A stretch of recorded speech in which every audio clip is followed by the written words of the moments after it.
Brief History of Indian Late Medieval Period, circa 1215-26. Following the 1192 victory at the Second Battle of Touraine, the Ghurids establish a foothold in northern India. In 1206, the Turkic slave general Aybak asserts independence and founds the Mamluk, or slave dynasty. Operating from Lahore, Aybak focuses his brief reign on securing borders and raising a standing army. He earns the epithet Lak Baksh, or giver of lakhs, for his legendary generosity toward the elite. His reign ends abruptly in 1210 due to a fatal accident during a game of Chagan. Iltutmish is regarded as the true consolidator of the Sultanate, receiving formal investiture from the Caliph. He standardizes the economy by introducing the silver tanka and the copper jedal as standard denominations. Razia Sultana makes history as a rare female ruler in the Islamic world after her father Iltutmish's death. Her authority is challenged by the Corps of 40, a council of nobles operating as independent kingmakers. Balban, a former member of the 40, eventually destroys the council to centralize absolute royal power. He institutes a system of rigorous court etiquette and a spy network to suppress aristocratic insubordination. The Mamluk era ends in 1290 when the Minister of War, Jalaluddin, inaugurates the Khalji dynasty. The Khalji Revolution marks a major shift, breaking the exclusive monopoly of the old Turkic aristocracy. The ambitious Alauddin Khalji assumes the throne through treachery against his uncle and predecessor. Alauddin pursues unprecedented expansion, driving his military forces south into the heart of the subcontinent. His massive standing army successfully repels consecutive Mongol invasions that threatened to devastate northern India.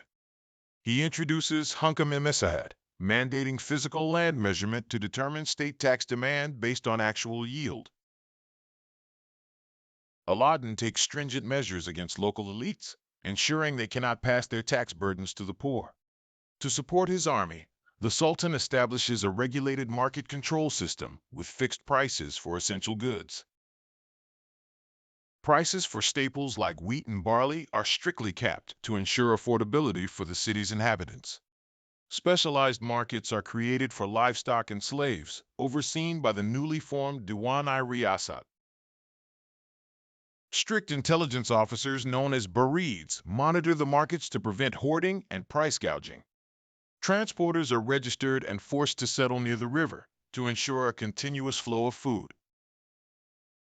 By 1320, the Khalji dynasty falls, and the Tughlaqs rise to claim the political zenith of the Sultanate. Under Muhammad bin Tughlaq, the Sultanate reaches its geographical peak, ruling nearly the entire subcontinent. The Sultan shifts the capital to Dawlatabad, forcing the elite to migrate south to integrate the new territories. He introduces a token currency of copper and brass, intended to have the same value as silver. The experiment fails as illegal private minting triggers hyperinflation and a collapse in trade. The Sultan is forced to withdraw the tokens, exchanging them for genuine silver and depleting his reserves. A dedicated agricultural department is formed to expand cultivation through state subsidies and loans.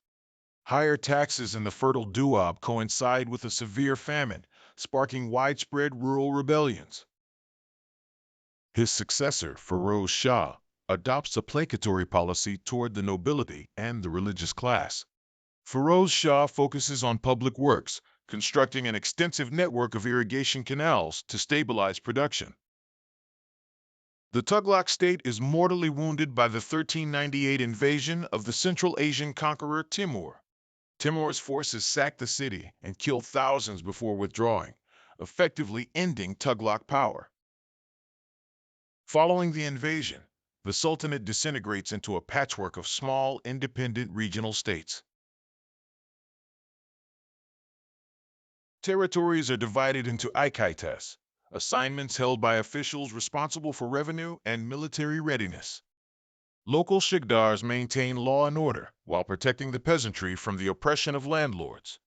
The state directly manages crown lands known as Kalisa, where revenue flows straight to the treasury. For the Hindu majority, caste remains the dominant social marker and the primary organizer of rural life. Shudras face severe social restrictions, including being barred from reciting the sacred Vedas. Noble women are often kept in seclusion, while child marriages and the practice of sati are prevalent. Slavery is widespread, with slaves utilized for domestic work, security, and skilled craft production. Coastal Gujarat serves as a major gateway for maritime trade with the Persian Gulf and Red Sea. Ports in Bengal maintain active maritime relations with Malacca and the Far East. Wealthy Multani merchants dominate the long-distance overland trade routes connecting India to Central Asia. Indigenous bankers, or serifs, facilitate trade by issuing bills of exchange and letters of credit. New manufacturing industries like metalwork and papermaking flourish in major urban centers. Early Islamic monuments utilize materials from local temples, blending traditional and new styles. Because local craftsmen lack training in true arches, they use corbelling techniques to mimic Central Asian forms. The 73-meter Qhub Minar stands as a masterpiece of this early transitional architectural phase. Experimentation continues in tombs, showcasing a synthesis of local carving and foreign scripts. Balban's tomb contains what are believed to be the earliest surviving true arches and domes in India. Architectural technology is perfected in the Alai Darwaza, introducing the aesthetic of contrasting stones. Pointed horseshoe arches with delicate spearhead projections become a hallmark of the Khalji. Tughlaq architecture shifts toward austerity, with battered fortress-like walls and indigenous finials. The Lodi dynasty introduces the double dome, allowing for grand exteriors and comfortable interiors. The Lodi also popularized octagonal tomb plans set within lush landscaped garden squares.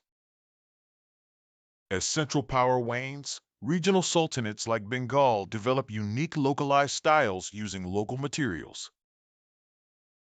The Sharqi rulers of Jaunpur champion a bold style featuring monumental screens rather than minarets. The Bhakti and Sufi movements rise to challenge orthodoxy and emphasize personal communion with God. Both movements share a common spiritual vocabulary and emphasize the role of a personal guide. Chishti Khanqahs function as egalitarian spaces, where all castes and creeds are treated equally. Figures like Kabir and Guru Nanak criticize rigid hierarchies and preach the oneness of humanity. Guru Nanak establishes the langar, or community kitchen, to directly undermine rules of ritual purity.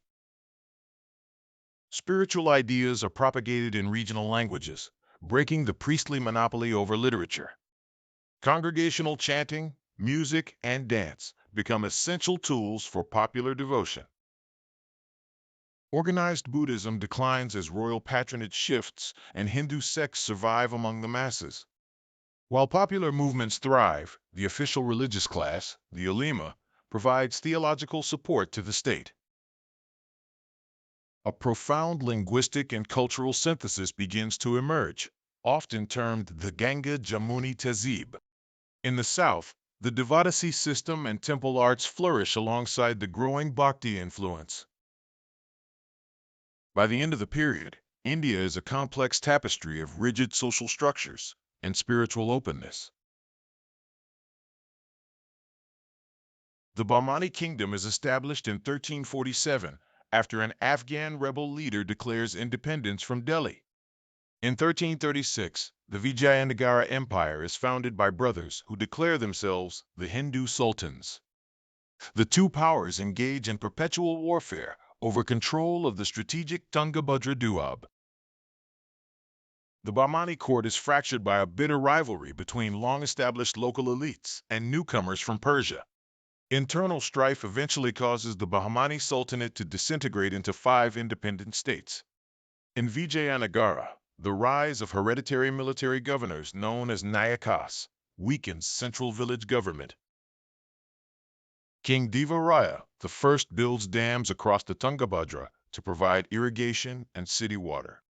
Deva Raya the second reorganizes his army to incorporate the superior cavalry features used by the Delhi Sultanate.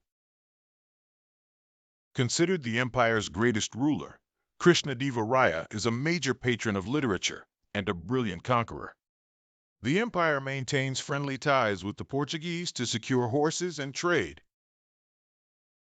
In 1565, a coalition of Deccan sultanates crushes the Vijayanagara army at the Battle of Talakota. The capital is left in ruins, signaling the slow decline of the last great southern empire. Ibrahim Lodi's tyrannical governance alienates the Afghan nobility, sparking internal revolts across the north. Conspiring against the Sultan, the governor of Punjab invites Babur, the Timurid ruler of Kabul, to India. Babur, having lost his Central Asian kingdom, turns his sights toward India with a force of 15,000 men. Lodi mobilizes a much larger army, intending to use the sheer weight of numbers to crush the invader. Near Panipat, Babur creates a defensive line of bullock carts, a configuration known as the Araba. Lodi initially adopts a defensive strategy, but fear of internal sabotage forces him to launch an offensive. Babur employs Tulima tactics, using mobile units to encircle the massive Lodi force from the rear. Behind his cart barrier, Babur's gunners fire field artillery, protected by wheeled wooden screens. The explosive sound of the cannons terrifies the war elephants, causing them to stampede through Lodi's own troops. Ibrahim Lodi is killed on the battlefield, the last of the Sultanate monarchs to fall in defense of his crown. The victory at Panipat in 1526 marks the end of the Delhi Sultanate and the dawn of the Mughal Empire. The three-century rule of the five dynasties concludes, leaving the foundation for a transformative new era.